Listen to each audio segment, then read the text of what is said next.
2 நண்பர்கள் பாலைவனத்தின் வழியாக நடந்து கொண்டிருந்தனர். இடையில் சிரிப்பும் நகைச்சுவையும் நடந்து கொண்டிருந்தன. ஆனால் திடீரென்று நகைச்சுவைகள் வாக்குவாதங்களாக மாறியது. கோபத்தில் ஒரு நண்பர் மற்றொரு நண்பரை அறைந்தார்.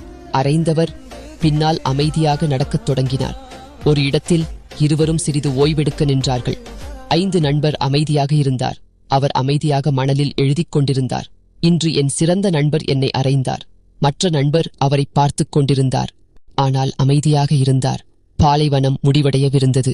2 நண்பர்களும் ஒரு நதிமுகத்துவாரத்தில் நின்றனர்.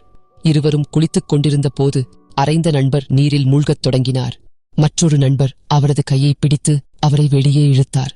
மரண பயத்திலிருந்து வெளியே வந்த நண்பர் சிறிது நேரம் கழித்து கல்லில் எழுதிக் கொண்டிருந்தார். இன்று என் சிறந்த நண்பர் என் உயிரை காப்பாற்றினார். மற்றொரு நண்பர் இதற்கான காரணத்தை கேட்டார். அவருக்கு பதில் கிடைத்தது. யாராவது நம்மை காயப்படுத்தினால் அது மணலில் எழுதப்பட வேண்டும். மன்னிப்பு என்ற காற்று அதை அழிக்க முடியும். யாராவது உங்களுக்கு நல்லது செய்யும் போது அதை கல்லில் பொறிக்க வேண்டும். அதை யாரும் அழிக்க விரும்பினாலும் முடியாது.